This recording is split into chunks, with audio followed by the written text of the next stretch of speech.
Hello दोस्तों, स्वागत है आपका हमारे चैनल में। मैं हूँ हितेश खुराना।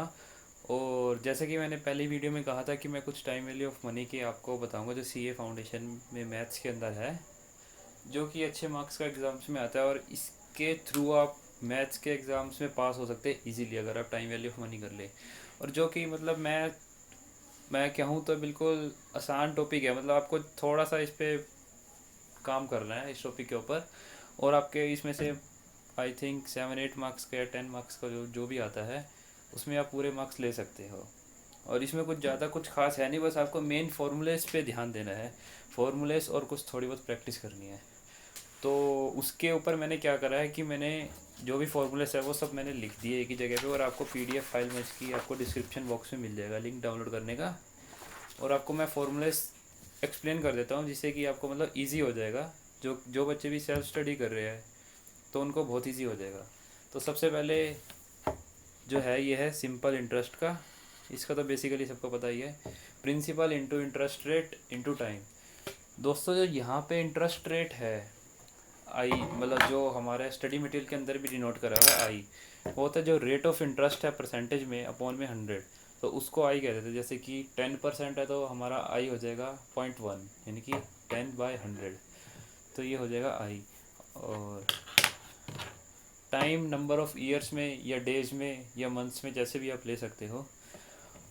और A is equal to P plus I का मीनिंग मतलब नेट अमाउंट जो प्रिंसिपल और इंटरेस्ट के बाद मतलब एक्यूमुलेटेड अमाउंट हो गया। जैसे कि हमारा प्रिंसिपल प्लस इंटरेस्ट वो हो गया हमारा एक्यूमुलेटेड अमाउंट। उसके बाद बात करते हैं हम कंपाउंड इंटरेस्ट की। सिंपल तो बिल्कुल सिंपल इंटरेस्ट में तो कुछ है ही नहीं। कंपाउंड इंटरेस्ट में आ जाएगा कि जो इंटरेस्ट अमाउंट हमें मिल रहा है उसके ऊपर भी इंटरेस्ट हमें मतलब और मिलेगा। जैसे कि हमने 1 लाख रुपए लगा रखे थे तो उस पर हमें 10% से इंटरेस्ट मिल रहा था। कंपाउंडिंग जैसे कि मान लेते हैं ईयरली है, तो 1 साल के बाद वो हो जाएगा 1,10,000। तो जो अगली बार इंटरेस्ट मिलेगा वो हमें मिलेगा 1,10,000 पे। 1 लाख पे नहीं, जो 10,000 इंटरेस्ट का अमाउंट है उसके ऊपर भी हमें इंटरेस्ट मिलेगा। जैसे 10% था तो अगली बार इंटरेस्ट मिलेगा हमें 11,000 रुपये, यानी कि 1,21,000 हो जाएगा।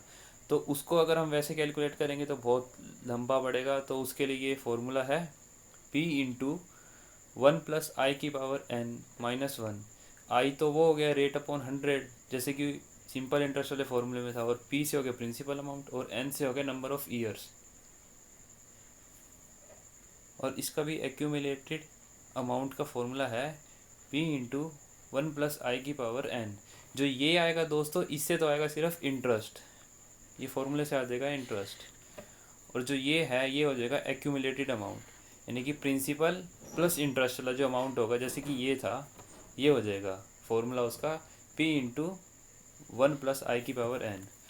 और उसके अगला है इफ़ेक्टिव रेट ऑफ इंटरेस्ट, जिसे कि स्टडी मटेरियल में ई के नाम से भी डिनोट करा गया है।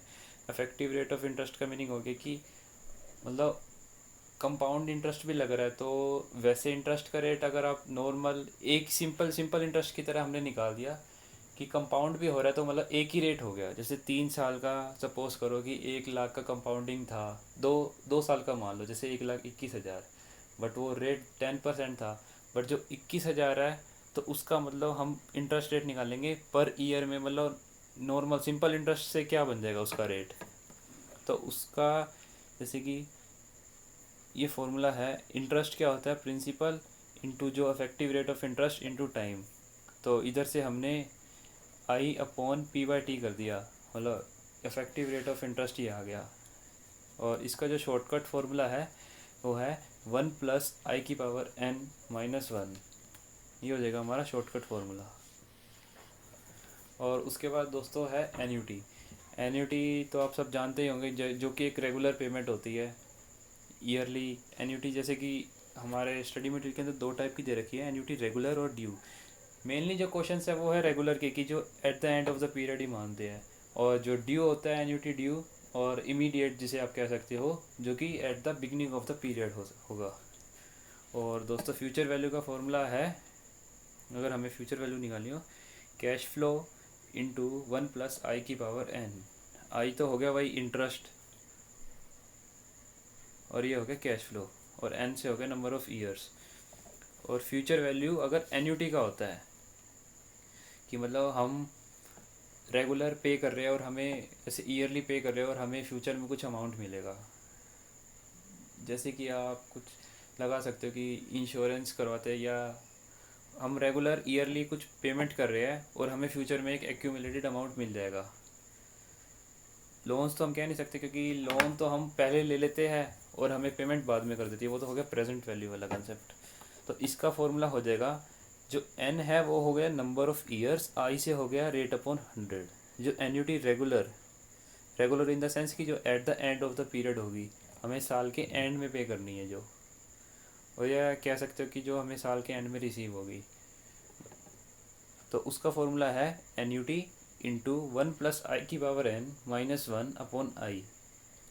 और अगर एन्यूटी ड्यू है यानी कि at the beginning of the period है, तो फॉर्मूला सेम रहेगा, बस उसके साथ में 1+i मल्टीप्लाई हो जाएगा। इसमें बस यही फ़र्क है कि मतलब एक एक्स्ट्रा हो जाएगी इसके अंदर। और उसके बाद प्रेजेंट वैल्यू वाले फार्मूलाज की बात करूँ तो उसके अंदर हो जाएगा, प्रेजेंट वैल्यू हो जाएगा फ्यूचर वैल्यू अपॉन 1+i⁻n। जैसे कि आपने देखा था फ्यूचर वैल्यू क्या था, ये कैश फ्लो, यानी कि ये प्रेजेंट वैल्यू है। अगर हमें ये निकालना है तो फ्यूचर वैल्यू अपॉन 1+i⁻n, पर इसके अंदर यही कर रखा है फॉर्मूले में। जैसे कि फ्यूचर वैल्यू नीचे, फ्यूचर वैल्यू के नीचे 1+i⁻n चला गया, तो हमारी प्रेजेंट वैल्यू आ गई। और present value of annuity regular, तो उसके लिए आपको मैं पहले बता देता हूँ, present value annuity factor, PVAF जिसे कहते हैं ये। तो प्रेजेंट वैल्यू का फॉर्मूला है एन्यूटी, जो एन्यूटी मतलब ईयरली जो भी अमाउंट कह सकते हो जो कि रेगुलर होगा, और into present value annuity factor, वो होता है जो रेट होता है और नंबर ऑफ ईयर्स का।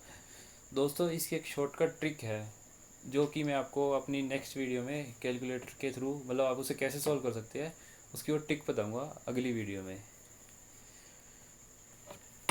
और वैसे प्रेजेंट वैल्यू का जो नॉर्मल फार्मूला होगा, मतलब कि जैसे ये होता है एन्यूटी अपॉन 1+i, पहले साल है तो 1, फिर दूसरे साल, और अप टू n, मतलब जितने भी साल होंगे जब तक हम एन्यूटी पे करें, तो ऐसे करके निकल जाएगी। और इसमें से हमने अगर a कॉमन ले लिया तो 1/1+i⁻n प्लस 1/1+i का square plus up to n। तो ऐसे दोस्तों जो ये है इसे ही कहते हैं प्रेजेंट वैल्यू एन्यूटी फैक्टर। इसका एक शॉर्टकट है जो कि कैलकुलेटर में आप इजीली कर सकते हो, आपको इतना कुछ लिखने की ज़रूरत भी नहीं है, क्योंकि हमारे एग्ज़ाम्स में हमें MCQs है और हमें बस आंसर जो सा है आंसर बस हमें वही टिक करना है, तो हमें सॉल्व तो करके दिखाना नहीं है उन्हें। तो उसकी मैं आपको ट्रिक बताऊंगा नेक्स्ट वीडियो में। और annuity, present value upon annuity factor, annuity मतलब, और ये एन्यूटी अगर निकालनी हो कि हमको जैसे कि कुछ क्वेश्चंस के अंदर अमाउंट दे दिया है कि ये प्रेजेंट वैल्यू है, तो इसकी ये बताओ कि एन्यूटी कितनी बनेगी इतने टाइम के लिए, ये इंटरेस्ट रेट है, तो ये एन्यूटी इससे निकल जाएगी present value upon present value annuity factor. और present value of annuity due, जैसे ये तो रेगुलर थी, at the end of the period ये लिखा हुआ ऐसे था, रेगुलर वाली हो गई एट द एंड, ड्यू वाली होगी एट द बिगनिंग। जो मेन क्वेश्चन आएंगे वो रेगुलर वाले ही आएंगे, तो उस चीज़ में आपको ज़्यादा टेंशन लेने की ज़रूरत नहीं है, रेगुलर वाले ही मेनली एग्ज़ाम्स में आते हैं। और एन्यूटी ड्यू यानी कि ये तो एट द एंड हो गया, वो एट द बिगनिंग हो गया, और रेगुलर वाला एट द एंड हो गया। जो पहले बताया वो था एट द एंड वाला रेगुलर, जो अब है annuity due at the beginning of the year. तो उसका क्या हो जाएगा, annuity into present value annuity factor plus A, जितनी एन्यूटी है उतनी और ऐड हो जाएगी, क्योंकि वो बिगनिंग में है एकदम बिल्कुल, मतलब आपने स्टार्ट करते ही जैसे कि लोन लिया, उन्होंने आपको पहली इंस्टॉलमेंट कट करके ही आपको दे दी। जैसे कि आपकी 1 लाख रुपए का लोन था और 10,000 रुपये इंस्टॉलमेंट थी, तो उन्होंने पहले ही आपको दे दी, तो उन्होंने 90,000 रुपये आपको दे दिए। इस तरीके से मतलब आप इसको समझ सकते हैं। तो वो बिल्कुल बिगनिंग में हो गई, तो इसमें प्लस ए हो गया। और नेट प्रेजेंट वैल्यू, इसमें तो कुछ खास है नहीं फाउंडेशन के अंदर इसके ऊपर, बट इंटर के अंदर आपको एफएम के अंदर इसके बहुत सारे क्वेश्चन सीखने को मिलेंगे, और एडवांस अकाउंट के अंदर भी कुछ थोड़ी थोड़ी जगह पे आपको देखने को मिल जाएगा। तो इसमें तो कुछ है नहीं, बस इसमें मेन मैं बता देता हूँ, जो प्रेजेंट वैल्यू निकालनी है, जो इनफ्लो हो रहा है, जितना पैसा हमारे पास आ रहा है और जितना जा रहा है, बस मेन यही है एनपीवी। फाउंडेशन के एग्ज़ाम्स में मैं तो नहीं मानता कि इसका क्वेश्चन कोई आएगा। तो मेन आप जो ऊपर फार्मूलाज बताया उन पे आप ध्यान दीजिए, और इजीली मैं समझता हूँ ये सबसे आसान टॉपिक है मैथ्स के अंदर, और इसके अंदर आप स्कोर भी अच्छा कर सकते हैं। तो दोस्तों आज की वीडियो में इतना ही। अगर आपको वीडियो पसंद आई हो तो इसे लाइक करें, शेयर करें और चैनल को सब्सक्राइब भी करें। Thank you.